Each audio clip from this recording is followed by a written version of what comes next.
E no dia 23 de abril a gente teve o BBD 2026 e com ele muitas notícias e informações sobre o Banco do Brasil, como está, né, a situação da inadimplência no agro. E a cotação que estava na casa dos 24 logo depois despencou aí para a casa dos 22. E por que isso aconteceu, né? Muito por causa de uma quebra da expectativa do mercado que tinha em relação aos próximos trimestres do Banco do Brasil. A expectativa que se tinha até então era de que a partir agora do primeiro trimestre o resultado ia vir um pouco melhor, e provavelmente vai vir, mas percebeu-se também que os segundo e terceiro trimestres podem não vir aí tão bons quanto se esperava e que a inadimplência do agronegócio vai demorar mais tempo aí para se recuperar, tá? Então é isso que a gente vai tratar nesse vídeo, a gente vai ver os principais destaques aí do BBD. Não só isso, a gente vai falar um pouco aí sobre o nosso famoso retorno sobre o patrimônio líquido. E por quê, né? Porque eu vejo muita gente, continuo vendo muitas pessoas falando muita besteira quando fala sobre o retorno do patrimônio líquido do Banco do Brasil, principalmente. Tá? Eu vou trazer o Itaú também para dar uma comparada. A gente também vai falar do Guidance 2026 bem rapidamente para a gente saber o que a gente pode esperar para esse ano em relação ao Banco do Brasil. E para fechar, eu vou trazer para vocês aí um risco muito importante quando você fala em bancos, tá? Lembre-se sempre que banco é uma coisa que quebra dando lucro. E ao contrário do retorno sobre o patrimônio líquido, esse é um risco que eu quase não vejo ninguém falando sobre. Né? Eles ficam levando vocês aí no retorno sobre o patrimônio líquido, dividend yield e o risco aqui de funding, que a meu ver é um risco importantíssimo, né? Muito antes de ficar vendo o resultado do banco. Muita gente deixa de lado, tá? E o que foi apresentado pelo banco para a gente, né? Bom, a gente começou destacando aí o aumento das despesas com a provisão, né? Que até aqui não é novidade, a gente sabe qual é a situação do agro e do Banco do Brasil, mas ficou visível, né, a magnitude disso aqui em relação aos anos anteriores. Até teve um crescimento nos anos anteriores, uma tendência de crescimento, mas também era muito aí do aumento da carteira de crédito, que também vinha crescendo aí naturalmente, né? Mas com essa inadimplência do agro explodiu. Eles trouxeram aí que foi basicamente um aumento no agronegócio, tá? A gente vê aqui a proporção da crise que está no agronegócio. Eles estão provisionando 10 bilhões agora, e a média que eles costumavam provisionar por trimestre era na casa dos 2 bilhões, tá? Então aí foi aí destacado que foi a maior inadimplência da história do banco até agora. E só para contextualizar, algum de vocês que podem não estar muito familiarizados com o Banco do Brasil ou com esse cenário da inadimplência, eu já trouxe em outros vídeos aí a situação da crise no agronegócio, mas basicamente vejam aqui, né, olhando, ignorem isso aqui, vejam os resultados de 2024 e 2025, só para a gente entender o que vem ocorrendo com o Banco do Brasil, tá?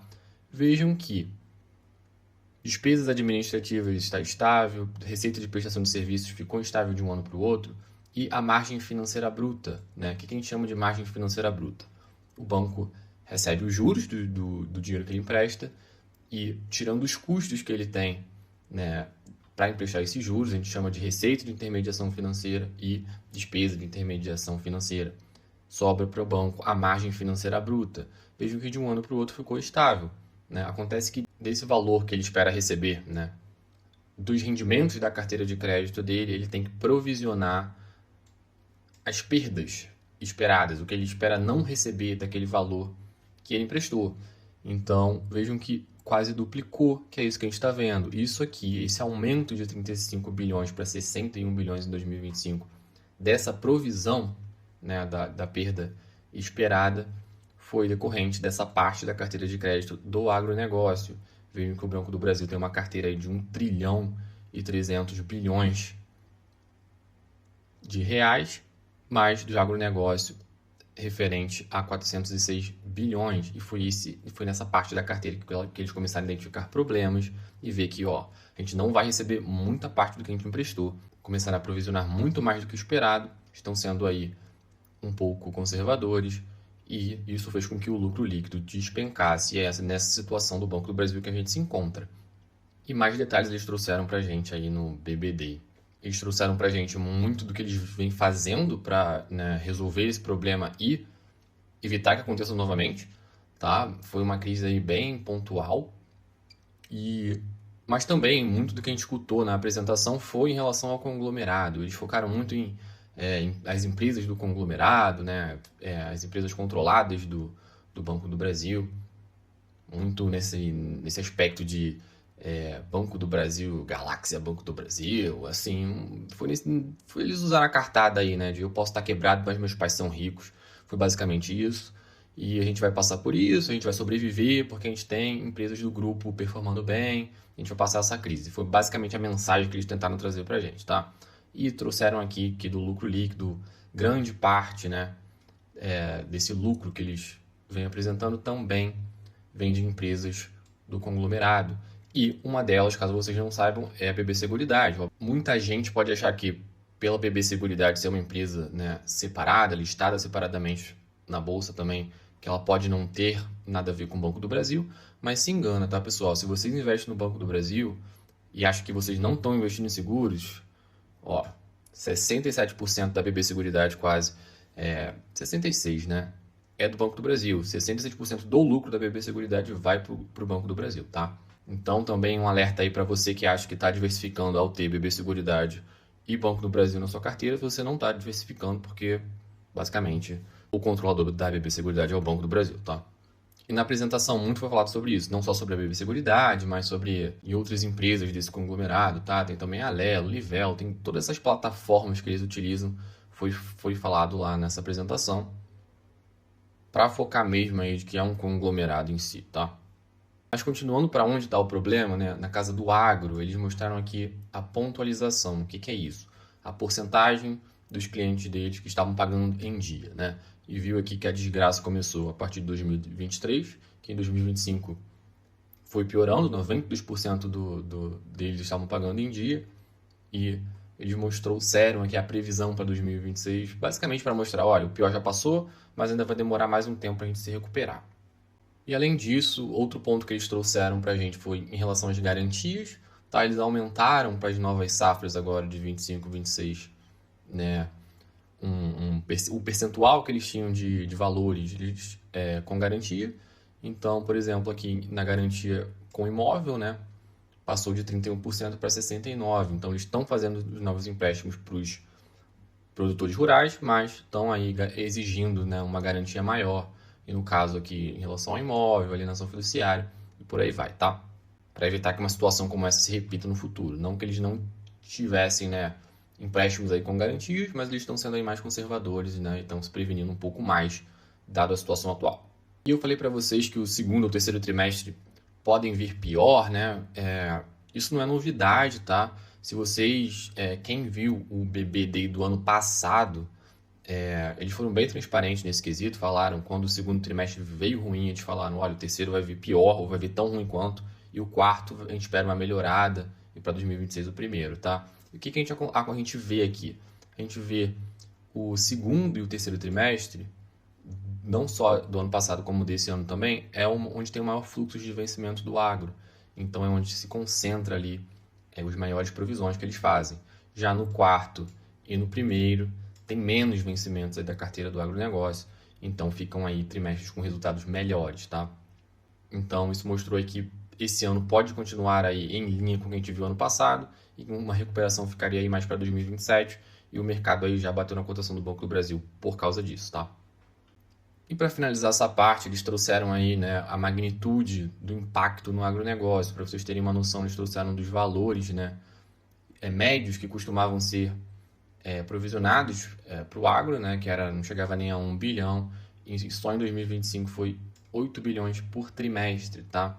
Então foi um impacto muito grande no agro, né, no ano de 2025. E eles finalizaram, né, falando aí também que é um banco de 217 anos, um banco, né, resiliente, e que eles estão focados aí, eles falaram aqui dos trimestres, para dizer que estamos focados aí a longo prazo e não a curto prazo, tá? A meu ver, é um posicionamento bom, tá? Essa questão da transparência do Banco do Brasil, eu tô achando, a meu ver, é bom, tá? É diferente, por exemplo, da Cosan, né? Que quando tava tudo lá crescendo, tudo maravilhoso, eles vinham, faziam Cosan Day, e falavam, e se promoviam, né? E agora que a desgraça bateu lá, a Cosan tá toda quebrada, não tem mais Cosan Day há trocentos anos, sabe-se lá quando. O Banco do Brasil está vendo uma postura diferente, estão sendo transparentes em relação aos resultados dos trimestres, né? E não estão aí fugindo, estão dando a cara a tapa quando acontece aí um resultado mais fraco do que o esperado, tá? relação aos lucros de 2024 para 2025, que caiu aí mais da metade. E eu queria agora falar com vocês em relação ao retorno sobre o patrimônio líquido, nosso ROI, né? Que, a meu ver, é onde muita gente aí peca quando analisa o Banco do Brasil, ou está falando sobre bancos em geral, tá? E para isso eu vou trazer para vocês não só o Banco do Brasil, mas também o Itaú. E o que eu queria destacar para vocês, pessoal, é que se atentem que o Banco do Brasil é negociado a um preço sobre o valor patrimonial de 0,69 e o Itaú é mais de 2, tá? Esse é um outro indicador que muita gente aí utiliza às vezes de forma equivocada, que eu particularmente acho, mas nesse caso aqui do Banco do Brasil e do Itaú muda muita coisa, tá? Embora eles sejam bancos enormes, bancos rentáveis, isso aqui muda a lógica, eles estão operando aí, a meu ver, em lógicas completamente contrárias. A gente vai falar disso agora. E para isso eu trouxe essa tabelinha aqui para vocês, para poder chegar ao ponto que eu quero esclarecer com vocês e fazer vocês refletirem um pouco mais, tá?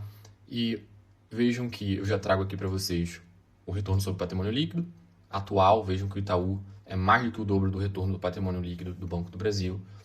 O preço sobre o valor patrimonial que a gente viu ali, o Banco do Brasil negocia a múltiplos abaixo de 1 e o Itaú a 2, tá? O lucro líquido do Banco do Brasil, como a gente viu, está na casa dos 18 bilhões, o Itaú está na casa dos quase 46 bilhões, tá? Em relação ao valor do patrimônio líquido, quando você pega o balanço patrimonial, as demonstrações contábeis lá dos bancos, a gente tem aí um valor de patrimônio líquido de 192 para o Banco do Brasil e de 210 para o Itaú, tá? E dividindo esse lucro pelo patrimônio líquido, a gente chega a esse ROI aqui, tá? É um pouco diferente se vocês pegarem, a gente vai ver também, se vocês pegarem desses sites que trazem esses índices para vocês, porque eu estou trazendo aqui para vocês as demonstrações do BRCAP, tá? Com as normas brasileiras. Esses sites trazem muito aí com as normas internacionais e IFRS, tá? E o lucro pode ser um pouco menor, por exemplo, do Banco do Brasil com IFRS é na casa dos 16 e pouco, tá? Então tem uma certa distorção, mas são valores aí não muito diferentes, tá? O que aconteceu com o Banco do Brasil? Por exemplo, quando a gente pega o lucro de 2024 e sabendo que ele tinha um patrimônio líquido na casa de 180 bilhões, a gente chegaria a um ROI aí de quase 18, 19%, tá? Um ROI alto, né? E despencou de um ano para o outro quando o lucro despencou. Isso aí é óbvio. Mas seguindo, a gente tem um número de ações de 5 bilhões para o Banco do Brasil e 11 para o Itaú, tá? E com esse número de ações, dado esse lucro, a gente chega a um valor de lucro por ação na casa dos R$ 3,00 para o Banco do Brasil e R$ 4,15 para o Itaú. Tá? Um dividend yield de 4 para o Banco do Brasil e 7 para o Itaú. Mas se atentem que eles têm payout diferente. O Banco do Brasil retém 70% desse lucro. Ele só repassa 30% para os acionistas. Enquanto o Itaú está ultimamente numa média de 75%, 100%, 50%. Então ele repassa a maior parte do lucro. Tá? Essa questão do dividend yield baixo é uma questão aí de política do Banco do Brasil. Se ele quisesse, ele poderia distribuir mais parte desse lucro e chegar a yields aí até maiores ou em linha aí com o Itaú, tá? Mas aonde eu quero chegar com isso aqui, né? Por um preço de 23 por ação, ultimamente, e o Itaú 44, a gente tem um valor de mercado para o Banco do Brasil de 132 bilhões e para o Itaú 485. E vejam que o valor patrimonial do Banco do Brasil é 192. Então, você está comprando um patrimônio líquido, digamos assim, uma empresa com um patrimônio líquido de 192 por 132 bilhões. Então, você está comprando por um valor inferior ao patrimônio líquido dela. É daí que vem esse índice preço sobre valor patrimonial. Já o Itaú está pagando o dobro. Por um patrimônio líquido de 210 bilhões, a gente tem um valor de mercado de 485. Se você fosse comprar o Itaú, a empresa inteira, você teria que pagar 485 bilhões. Em relação a preço sobre lucro, a gente tem R$ 23,00 para um lucro de R$ 3,11 por ano. A gente fecha aí com teria o retorno total do nosso investimento em quase 7 anos e meio, já com o Itaú, 10 anos, quase 11, tá? E o que é importante disso aqui, porque eu quero dizer para vocês. Vejam que em um banco a gente está pagando menos do que o patrimônio líquido dele vale. Então, é muito mais importante um ROI alto. No caso do Itaú, você tem que visar um ROI alto se você está comprando o Itaú, porque você está pagando 485 bilhões, que é 2 vezes o patrimônio líquido. Então, você precisa que esse patrimônio líquido, né, comece a crescer em taxas altas para poder chegar a esse valor ou mais, né, do que você pagou, para você não sair, né, defasado aí dessa operação. Já no Banco do Brasil, você está pagando 132 bilhões por um patrimônio líquido de 192. Então, mesmo que ele cresça uma taxa menor, você comprou ele com desconto, digamos assim, tá? Claro que você quer sempre o maior ROI possível e é um banco que consegue oferecer um ROI aí na casa dos 2 dígitos. Mas vejam que é uma visão muito simplista e muito ruim você chegar e falar, porque o ROI do Banco do Brasil caiu, ele está um lixo, não presta para nada e o que serve mesmo é o Itaú que está rendendo ali 20% de ROI, tá? Não é simplesmente isso. Leve em consideração o quanto você está pagando, que é também o seu retorno atual, né? Por exemplo, não está aqui, mas se a gente botar aqui um yield de retorno, o Banco do Brasil, se você pegar o preço que você está pagando agora, com esse valor que ele está te dando já de lucro, o Banco do Brasil, no pior cenário possível, ele está dando 18 bilhões de lucro. Então, né, 3,11 por ação. Esse 3,11, se você dividir por 23, você vai chegar em um retorno próximo aí dos 14%, tá? Já o Itaú, se você pega, né, esses 4,15, se você dividir pelos 44, você chega em um valor de 9%, tá? Um retorno atual. Então, se o banco manter esse lucro nos próximos anos, você já tem esse retorno, que é um retorno alto. Vejam que um retorno de 14 é bem maior do que o ROI aqui. Já no caso do Itaú é o contrário. Então, tudo isso aqui impacta aí na hora de você fazer uma avaliação, tá? Então, esse era um dos pontos que eu queria trazer aqui para vocês, tá? Um ROI de 9,3% para um banco que é negociado a um preço sobre o valor patrimonial, por exemplo, de 2 ou acima de 1, é um retorno horrível, tá? Mas no caso do Banco do Brasil, você compra ele com desconto. Então, você já tem aí um retorno um pouco maior, como a gente viu aqui agora. E porque a gente vê aí muitos vídeos, muitos criadores de conteúdo falando um ROI péssimo no Banco do Brasil, ou muitos analistas, muitas pessoas. Porque, pessoal, a gente muito dessas análises ou tem muito uma visão americana aí, né? Vem muito do lado de Wall Street. Então, lá é muito difícil você ver bancos negociados abaixo de um preço sobre o valor patrimonial abaixo de 1. Então, se um banco vem aí com um ROI desse, é porque é ruim mesmo, tá? Mas no nosso caso, a gente tem que adaptar para a nossa realidade aqui do nosso país. Eu não vejo muita gente fazendo isso. Então, é muito fácil chegar para vocês e falar que um ROI desse é ruim e ficar focando aqui em dividend yield que está baixo também, porque você sabe que todo mundo que investe no Banco do Brasil quer dividendos, mas lembre-se também que o Banco do Brasil está retendo 70% do lucro, ele só está te mandando em dividendos 30%, tá? Esses outros 70% não vira pó, tá? Ele vai ser reinvestido e vai ser aplicado aí no banco, novamente, para gerar mais lucro para você no futuro. Então, atente-se a isso.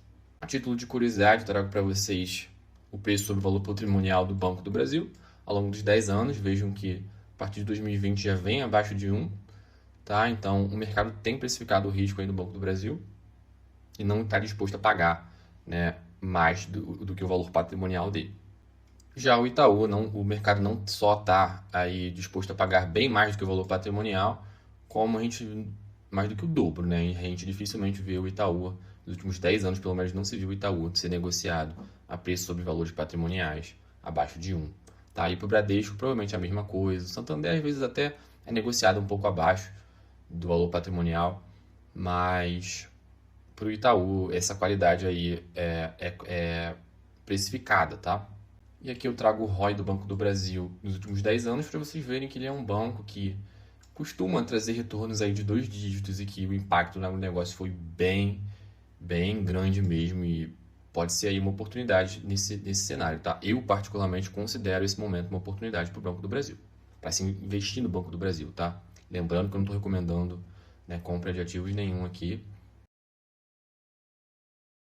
Em relação ao guidance, o que a gente pode esperar para esse ano, então, do Banco do Brasil, dado toda essa situação que eu já trouxe para vocês? Bom, a gente pode esperar um lucro aí na casa dos entre 22 e 26 bilhões. Então, vejam que é uma melhora, né, no Banco do Brasil. Fica mais para o ano de 2027, eles provavelmente vão manter provisões altas na casa de 53 e 58 bilhões. Um pouco menor do que o ano passado, mas não muito, tá? Então, foi isso aí que acabou aí quebrando a expectativa do mercado, que já previa uma recuperação para esse começo, não só para esse primeiro trimestre aí, quando eles lançarem o resultado de 2026, mas para o ano inteiro como um todo, né? E não veio nesse momento. E eu falei para vocês que tinha um outro risco que eu achava que era muito mais importante, né? E que muito pouca gente falava, e que é o risco de funding, pessoal. Eu quase não vejo ninguém falando disso aqui. E isso o que é isso aqui, tá? Eu vou explicar para vocês o que é. Muita gente pode saber o que é, mas eu acho que passa muito batido. Quando a gente vê a análise de banco, fica muito ali no retorno sobre patrimônio líquido, no lucro, e esquece completamente disso aqui. Isso aqui é fundamental para a análise de um banco, se você quer investir a longo prazo em um banco.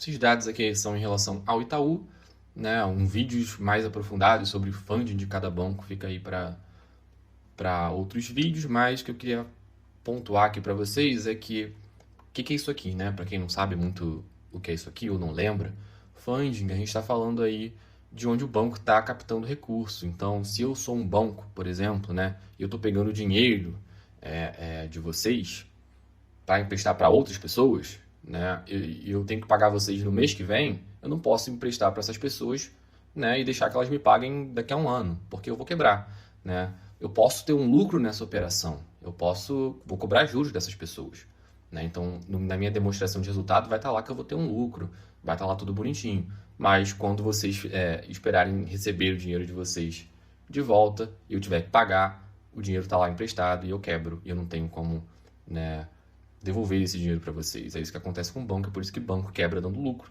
tá? Mas em palavras, assim, né, no banco eu não tenho que pagar vocês, né? No caso, vocês estão depositando dinheiro lá no banco, e pode ser dinheiro à vista, pode ser dinheiro parado na conta corrente, pode ser CDBs que é de liquidez diária, que eu tenho que pagar a hora que vocês querem tirar, e pode ser CDBs aí, depósitos a prazo, ou qualquer outro tipo de depósito que vocês só vão poder retirar depois de um tempo maior, tá? Então, esse descasamento, essa questão dos prazos que ocorre aí um descasamento entre os ativos e passivos do banco, que muitos bancos quebram por causa disso, porque emprestam dinheiro, vão receber daqui a sei lá quantos anos, mas vão ter que pagar aí em menos de um ano e acaba quebrando, simplesmente por isso. Mesmo que a operação fosse dar um lucro para ele aí, um lucro alto, e isso é muito importante se analisar em relação aos bancos, tá? Então, basicamente, se você está investindo num banco, né, garanta que o banco está emprestando, que ele vai receber aí os juros antes dele ter que pagar. Basicamente é isso, tá? Mais vídeos sobre o funding do Banco do Brasil ou de outros bancos que vocês quiserem vai ficar aí para mais para frente. Eu peço que vocês se inscrevam no canal para não perderem esses vídeos. E se estão curtindo esse conteúdo, se serviu para vocês de alguma forma, eu peço que deixem um like. Por hoje é isso. Muito obrigado por assistirem até aqui e até o próximo vídeo.